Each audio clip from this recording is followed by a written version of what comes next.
Okay, so foremost Nollywood actor and lawyer and politician Kenneth Okonkwo has, in a series of um, public engagement, recently declared that he may journey out of the Labour Party, a party he joined prior to the 2023 general elections, and supported Mr. Peter Obi's ambition to be president. And then he was very vocal, and he has been very vocal. But in recent times, I think a video of him surfaced where he was speaking to a news crew in an interview, and did say that anything could happen. He can still leave the Labour Party. But of course, that's created some form of uproar, and conversations ensued. So a couple of hours ago, he released public information, and then in a note to the public, take note, is not a letter of resignation.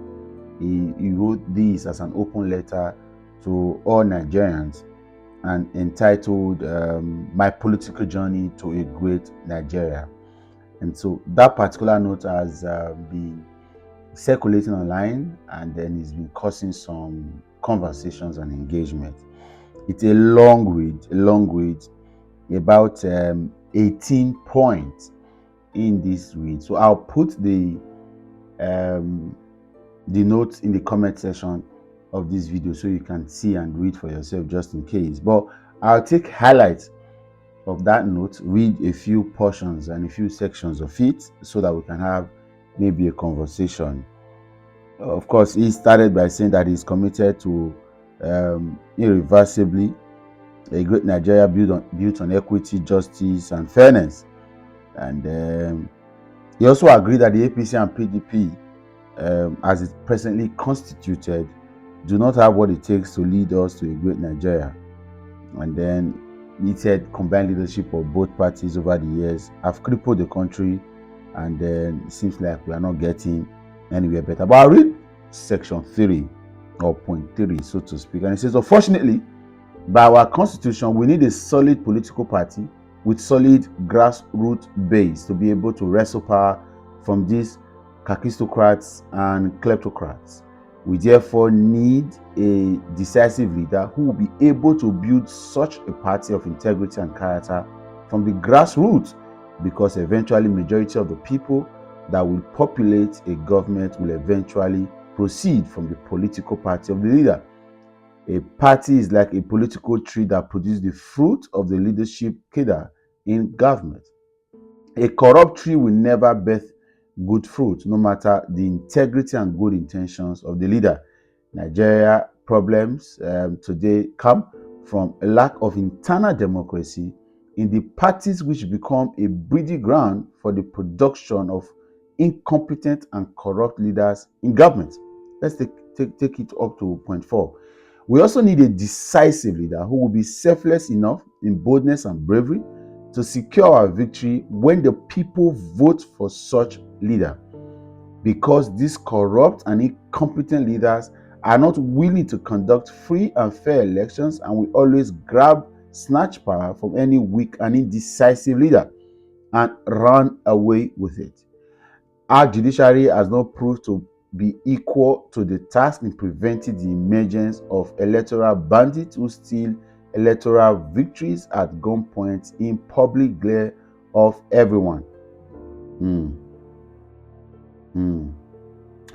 Point 6. I recall how we suffered and risked all to liberate Nigeria from the shackles of these kakistocrats and kleptocrats in 2023, only for the victory to be stolen. It is obvious that the judiciary will not give us democracy because of abuse of the judicial process.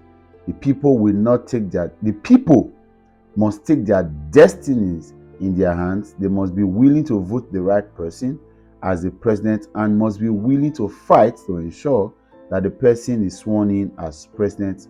However, the person must be willing to be in forefront of such endeavor. The suffering Nigerians are going through now from the people they didn't vote for to snatch power and all that. Okay, look at it.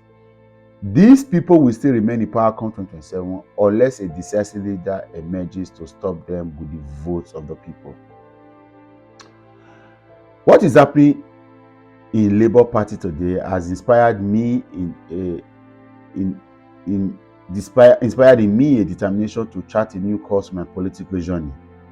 After the 2023 general elections, Nigerians, including me, had high hopes on Labour Party. I believe that Peter Obi will seize the momentum and build a solid party of integrity that will have the solid base that we need to overthrow these kakistocrats and kleptocrats. He just needed to give the right directives and everyone will fall in line. I received my first shock when he publicly declared that he did not promise Nigerians to build a strong political party, but to solve Nigeria's problems. I was like, does it mean His Excellency Peter Obi is not aware that without a solid political base, we are heading to nowhere politically? However, I continued the defense, believing he would privately bring the needed solution to Labour Party's problems, but to no avail. Point 9, and this is very critical to this conversation. PO has publicly demanded that the Abure-led National Working Committee must organize an all-inclusive convention that will guarantee the participation of all members of the Labour Party in the choice of their leaders. This didn't happen, and surprisingly, PO refused to disassociate himself from the shenanigans and criminal activities of the former National Working Committee as their time has expired. Every member of the Labour Party is confused today as to the future of the Labour Party because of lack of leadership from PO over the party, and unfortunately, when they look up to me to tell them about PO's standpoint, I sincerely have nothing to tell them because I don't know myself. I cannot continue to speak on behalf of a leader that I do not know his stand on issues of great importance. I simply don't know how to manipulate facts. And point 10, maybe I'll stop here. I am shocked that PO could not openly support the noble effort of the labor unions who founded the Labour Party as a base to fight for the welfare of workers, to the extent that some of them are openly saying that PO is not the problem of the Labour Party. The labor unions have now have the unfortunate situation where they are fighting criminals who want to hijack their party, when an ordinary statement from PO would have brought the solution. I cannot continue with this ambivalence forever. Point 12. However, the consequence is that I no longer have the confidence that PO has what it takes to build a party that can win these kakistocrats and kleptocrats. Above all, he has proved that even if the people vote for him, he doesn't have what it takes to secure the mandate.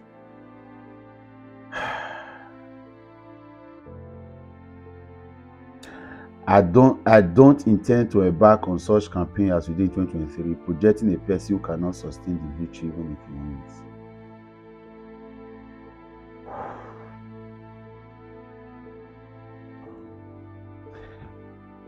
That's quite so much, you know.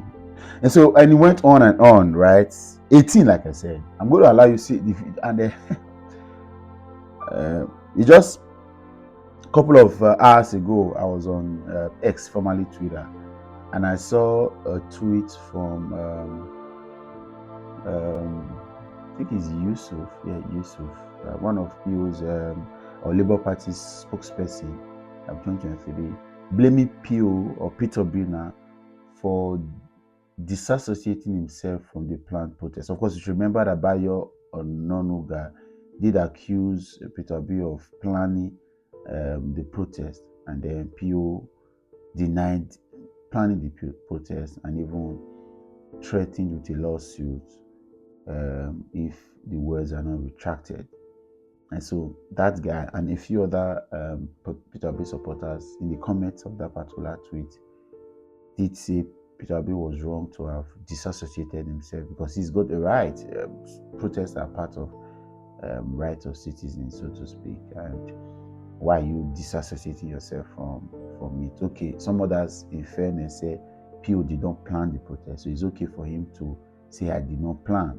But then, up until date, Peter Obi has not said anything about supporting the protest, so to speak. And again, I understand the dynamics involved. A lot of persons are saying that Peter Obi is being careful.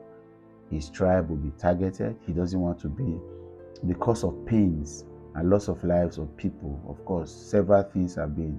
I know there are several Igbo politicians who are waiting to laugh at other Igbos for saying, okay, you see what we said 2023, it wasn't his turn, it doesn't have the, and all that.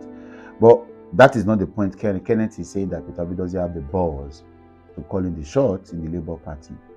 And as somebody with that rave attention, support, followership, Peter Obi invariably should be the leader of the party, even if he's not the national chairman, right?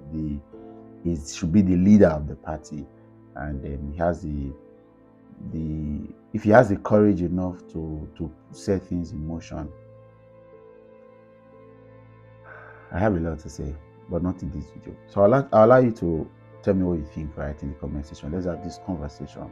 Is Kenneth being unnecessarily loquacious? Is he talking too much? Is it that he has an ambition that is not clear? Or is it genuine? Are these concerns really genuine? Should we look at it again and talk about them? Let's talk in the comment section.